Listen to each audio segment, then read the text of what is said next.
आदरणीय भारतीय समभाग गुंतवणूकदारांनो नमस्कार. ठाणे महाराष्ट्र येथून मी सत्यजित अभय कुमार शाह. माझ्या जी गेले 6 वर्षाची माझी धडपड सुरू आहे, जिला मी इंग्रजीमध्ये ELM म्हणजे इक्विटी लिटरसी मिशन अथवा मराठीमध्ये समभाग गुंतवणूक साक्षरता मोहीम असं म्हणतो. त्याद्वारे मी बहुसंख्य भारतीय गुंतवणूकदारांना, नुसतं गुंतवणूकदार का म्हटले कारण ते आत्तापर्यंत फक्त पोस्ट रिकरिंग डिपॉझिट FD आणि याच्यातच ते खुश होते. म्हणजे अक्षरशः खुश होते, अरे 6% तरी मिळत आहेत दरवर्षी, 6.5 मिळत आहेत, ठीक आहे ना, काय फरक पडत आहे. पण त्यांचं फक्त उत्पन्न त्यांना महत्त्वाचं होतं, कितीही मिळो. म्हणजे 1% मिळालं असतं तरी ते FDतून बाहेर आले नसते. पण तोपर्यंत त्यांना कळत नाही की महागाई केवढी वाढली आणि त्यांची हळूहळू FD आणि रिकरिंग डिपॉझिटमध्येच त्यांचं जे मुद्दल आहे ते मुद्दलच कमी कमी होत होतं. फक्त ती मला मिळते ना 5-6% याच्यावर खुश होत होते. अशा लोकांना समभाग गुंतवणूक काय आहे त्याच्याबद्दल त्यांना जी काही चुकीची माहिती आहे ती दूर करणं आणि खरं समभाग गुंतवणूक काय आहे, समभाग गुंतवणुकीतून किती टक्के परतावा मिळू शकतो, हे मी अगदी उदाहरणासकट उदाहरणं मी माझ्या स्टेटसला ठेवत असतो अथवा अनेकदा व्हिडिओमध्ये पण सांगतो. म्हणजे मी अक्षरशः आटोकाट प्रयत्न करतोय की आपले भारतीय बंधू हे चांगला परतावा मिळो. एक प्रथम मी सांगू इच्छितो, मी कुठल्या राजकारणी नाहीये. म्हणजे जे आम्ही भारतीय बंधू वगैरे हे माझं खोटं नाहीये, हे मनापासून सांगतोय. कारण मी हे बघितलंय कोविडमध्ये कितीतरी मराठी लोकांचे अतिशय हाल झाले. पण तेच गुजराती व्यक्तींचे हाल नाही झाले, कारण ते बहुसंख्य गुजराती समभाग गुंतवणुकीत होते. आणि तुम्हाला अजून एक सांगायचं की जेव्हा कोविडमध्ये जेव्हा लॉकडाऊन होतं तेव्हा अनेक गुजराती महिला सुद्धा समभाग गुंतवणुकीत आल्या. हे म्हणजे कौतुक वाटतं. असो, आजचा विषय आहे व्हेन टू सेल शेअर्स, म्हणजेच मराठीत समभाग केव्हा विकावे. आता मी थोडंसं त्याच्या आधी थोडी माहिती सांगण्याचा प्रयत्न करतोय.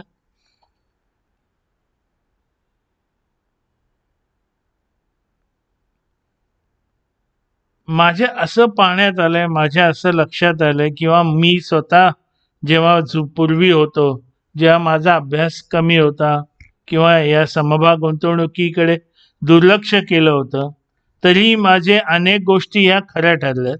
पण तरी एवढं मन लावून नव्हतं केलं. तेव्हा असं आढळून येतं की बहुसंख्य वेळेला भारतीय गुंतवणूकदारांना म्हणजे समभाग गुंतवणूकदारांना कोणता समभाग घ्यायचा याबद्दल दुसऱ्या व्यक्ती सांगत असतात. पण त्यांना आणि हे का ते सांगतात, कारण हा समभाग गुंतवणूकदार एकच प्रश्न विचारतो बाकीच्यांना, कोणता घेऊ, किती घेऊ, किती किमतीत घेऊ आणि अंदाजे किती जाईल, एवढंच विचारलं. पण कधी विकायचं हे कधीच विचारत नाही. आणि हे कधी विकायचं हे माहीत नसल्यामुळेच तो समभाग गुंतवणूकदार विकतच नाही. आणि मग अचानक एके दिवशी कळतं जेट एअरवेज 850 85ला आला, जेनसोल 1200 का 1100 येऊन 43ला आला आणि नंतर तो याच्या म्हणजे BSE NSE वरून गायबच झाला. म्हणजे त्याचं काहीच बाईंग सेलिंग होत नाहीये. म्हणजे याचाच अर्थ मग असे लोक गुंतवणुकीतून काहीच परतावा न मिळविता अगदी तोट्यात जातात आणि मग त्यांचा समभाग गुंतवणुकीवरचा विश्वास उडत जातो. सध्या म्हणजे आता जेव्हापासून मी व्हिडिओ सुरू केले तेव्हापासून मला अनेक जणच भ्रमणध्वनीद्वारे संपर्क साधत असतात. त्यामुळे त्यांचे अनुभव कळतात मला. एक महत्वाची गोष्ट सांगायची, हे आता आपल्या प्रत्येकाला माहिती आहे की 24 सप्टेंबर का 26 सप्टेंबर 2024 पासून आतापर्यंत समभागांची बऱ्यापैकी घसरण झाली. सगळ्याच नाही, मी पुन्हा पुन्हा सांगतो, सगळ्याच नाही. कारण मी गेल्या 1 वर्षात पण असे समभाग शोधून काढले आहेत ज्याची 6 महिन्यात 50%, 70%, 6 महिन्यात 144%, 266% अशी पण चांगली वाढ झालेली आहे. आणि ते मी जुने माझे विकून, काही विकून ते मी घेतलेले आहेत, म्हणजे तेही मी सांगतो. तर अशा म्हणजे अनेक समभाग गुंतवणूकदारांना गेल्या 1 वर्षात 25 ते 40% एवढे नुकसान झाले. म्हणजे त्यांना गुंतवणुकीच्या रकमेपेक्षा ते आता 25 ते 40% खाली आहेत. याचा अर्थ जर त्यांनी 100 रुपये गुंतवणूक केली असेल तर आता त्या 100 रुपयाची किंमत 60 ते 75 रुपये एवढीच राहिलेली आहे.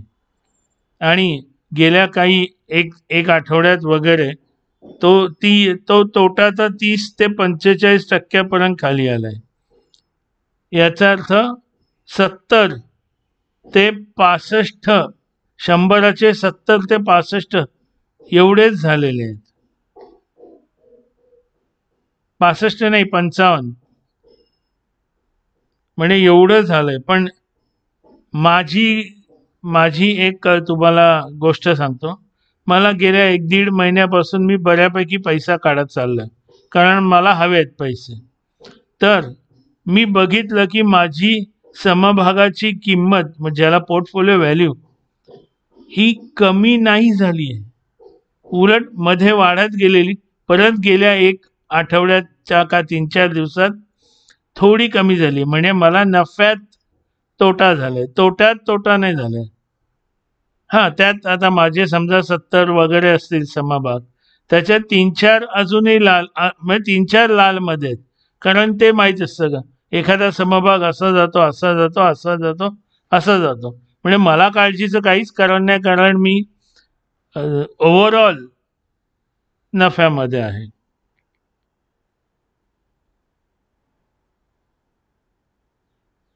आता महत्वाचं काय आहे, आदरणीय समभाग गुंतवणूकदारांनो, हे लक्षात ठेवा. समभाग गुंतवणुकीत 2 प्रकारचे गुंतवणूकदार असतात. एक म्हणजे शॉर्ट टर्म ट्रेडिंग करणारे, किंवा मग लॉंग टर्म, ज्याला इन्व्हेस्टर्स म्हणतात. म्हणजे शॉर्ट टर्म म्हणजे करतात त्यांना ट्रेडर्सच म्हणतात. ट्रेडर्स म्हणजे 1 मिनिटात विकणं, 1 तासात विकणं, 2 तासात विकणं, सकाळी घेऊन संध्याकाळी विकणं, ज्याला डे ट्रेडिंग म्हणतात. अथवा BTST, buy today sell tomorrow वगैरे वगैरे, असे अनेक असतात. म्हणजे स्विंग ट्रेडिंग आणि दुनियाभरचे, जे मला माहीत नाही आणि मी त्याच्या नादीच लागायला जात नाही, कारण मला तात्पुरतं आणि एवढ्याशा नफ्याने माझं पोट भरत नाही. मला लॉंग टर्म इन्व्हेस्टर होऊन मला ॲसेट्स निर्माण करायचे, त्याच्यामुळे मी लॉंग टर्म इन्व्हेस्टर आहे. तर हे 2 प्रकारचे इन्व्हेस्टर, 2 प्रकारचे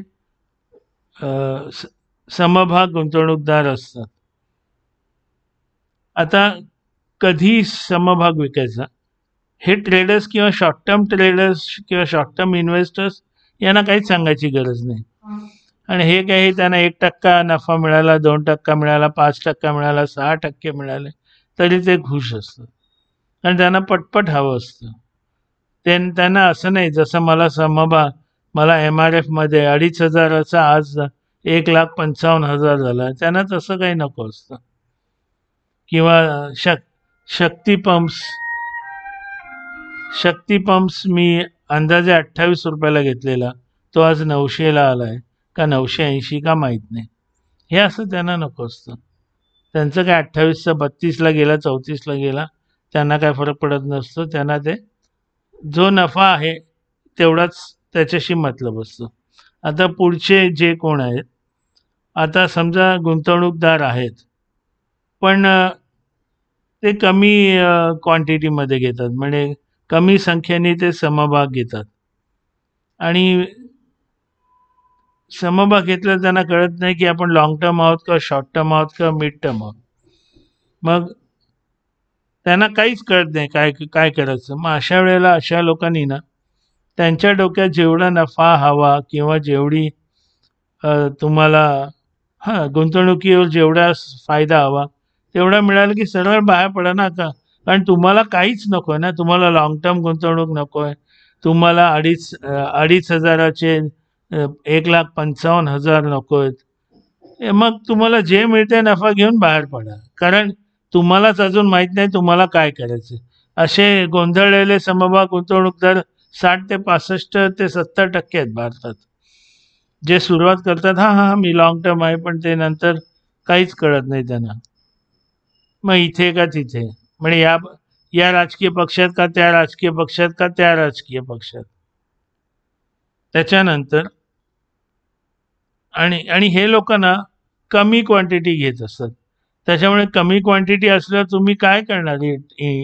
ट्रेडिंग काय करणार? इन्व्हेस्टमेंट काय करणार? लाँग टर्मसाठी काय ठेवणार? किंवा आता काही जण चांगली क्वांटिटी घेतात. म्हणजे उदाहरणार्थ 200, 300, 400 शेअर्स घेतले. तर मग अशा लोकांनी आणि त्यांना परत विकायची आहे घाई. अशा लोकांनी काय करावं? समजा त्यांच्या सरासरी खरेदी किमतीपेक्षा जर 25 ते 30% समभाग वाढला तर फक्त 25% विका. त्याच्यानंतर समजा 50% वाढला तर अजून 25% विका आणि बाकीचे 50% ठेवा ना. म्हणजे तुम्हाला कारण तो जर चांगला असेल लाँग टर्मसाठी तर अवश्य ठेवा. नसेल लाँग टर्मसाठी तर चांगला विकून टाका. किंवा लाँग टर्म इन्व्हेस्टर जसे माझ्यासारखे. आता माझ्यासारखा लाँग टर्म इन्व्हेस्टर काय करतो? 5, 10, 15, 20 वर्ष कधीच विकत नाही. आता जसं MRF. अहो मी का विकू सांगा ना. मी जेव्हा घेतला ना तेव्हा सुद्धा MRFची फेस व्हॅल्यू 10 होती. MRFनी बोनस नव्हता दिला. MRFनी स्टॉक स्प्लिट नव्हता केला. अजूनही तेच आहे. आणि मी घेतलं तेव्हा काहीतरी 4 करोड इक्विटी होती आणि तेव्हा काहीतरी 4,000 करोड रिझर्व्स होते. आणि आत्ताचं मला माहीत नाही रिझर्व्स किती आहेत. म्हणजे तुम्ही बघू शकता. पण आत्ताचे रिझर्व्स तर एवढे आहेत ना की ते एका शेअरला 100 शेअर्स एवढं सुद्धा बोनस देऊ शकतात. मी कशाला विकू? आणि मला काय अजिबात घाई नाही. मी काय ₹2 मिळाले तरी खुश होतो. रात्री जर माझा हा खर्च निघाला वगैरे असलं काय मी करत बसत नाही. मला ॲसेट्स कमवायचे, ॲसेट्स जमवायचे. तर आणि तुम्ही एक सांगा मला, मी 2,500ला एक घेतलेला. आता आज जर मला एकट्याला सुद्धा मालदीव्सला जायचं असेल ना, मी 2,500त जाऊ शकतो. का? 2,500चा विका, 1,50,000 येतील. जा की आरामात मालदीव्सला. हे तुम्हाला आता जमणार आहे 1,50,000 काढायला अचानक? जमेल बाबा, कारण तुम्ही सगळे श्रीमंत आहात. पण मी नाहीये तेवढा श्रीमंत. असो. त्याच्यानंतर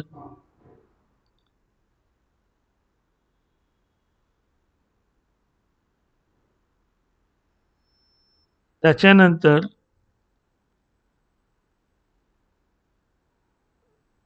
तुम्ही हे विसरू नका की कंपाऊंडिंग इफेक्ट जो कंपाऊंडिंगचा बेनिफिट असतो ना तो लाँग टर्म इन्व्हेस्टर्सनाच येतो. कंपाऊंडिंग म्हणजे मला जसं वाढत गेलं MRF. आणि फक्त MRF नाही, बाकी असे बरेच आहेत माझ्याकडे. असे बरेच आहेत. त्यांना बोनस मिळाला आहे, स्प्लिट झालं आहे, संख्या वाढली आहे आणि बोनस मिळायच्या आधी जो भाव होता तो परत बोनस मिळाल्यावर 2-4 वर्षांनी तेवढाच आला आहे. त्याच्यामुळे असं बरेच मला मिळालेले आहेत. तर हे कंपाऊंडिंग इफेक्ट ना तुम्ही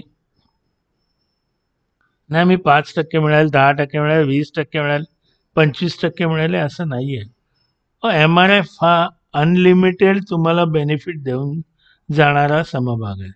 मी आत्तासुद्धा परत जर समभाग MRFचा खाली आला, मी काही माझे माझ्या माझ्या पोर्टफोलिओमधले काही समभाग विकून MRF घेणार आहे.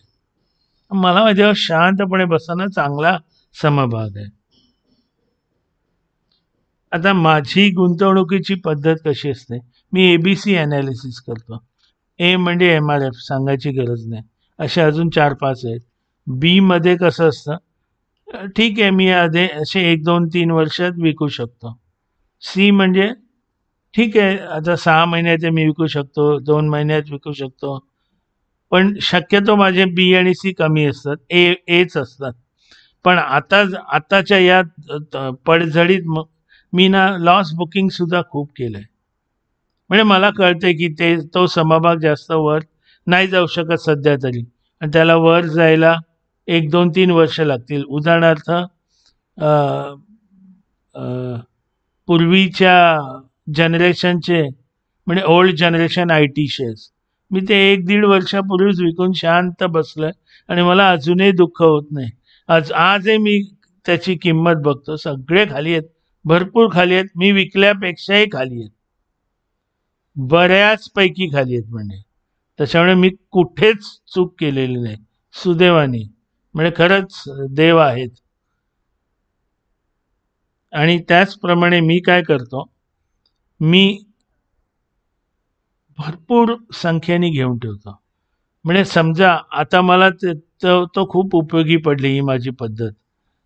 म्हणजे समजा माझ्याकडे 1200 शेअर्स आहेत, 200, 300, 400 विकतो, ते दुसऱ्या समभागात घालतो, कारण जे आता वेगाने वर जाणार आहे. आता साधं उदाहरण आहे, EV, त्याच्यानंतर सोलार, विंड एनर्जी आणि आता सेमी कंडक्टर, असे मी निवडून पारखून समभाग घेतो.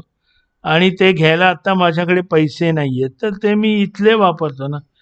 भले लॉस बुकिंग करतो, प्रॉफिट बुकिंग करतो, रिशफलिंग करतो.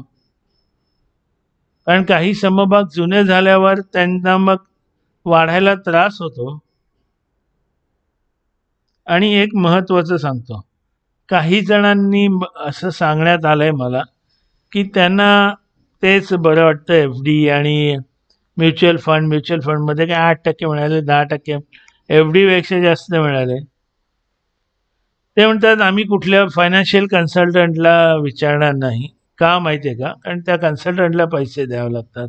त्याच्यानंतर इथे नफा जास्त झाला शेअर्सवर तर त्यांना जास्त आयकर भरावा लागतो. तर आयकर म्हणजे तुम्हाला माहीत नसेल, इन्कम टॅक्स. तर ते म्हणतात नाही नाही आम्हाला, आणि माझा खर्च किती खूप कमी आहे, तर मी साधा राहतो, मी एकदम कुठे चांगल्या हॉटेलमध्ये राहत नाही, मिळालं तर मी धर्मशाळेत राहतो, नातेवाईकांकडे राहतो. मला काही असं लडाखला फिरायला गाडीची गरज नाही, 10 दिवस 12 दिवस मी त्यांच्या सिटी बसने जातो.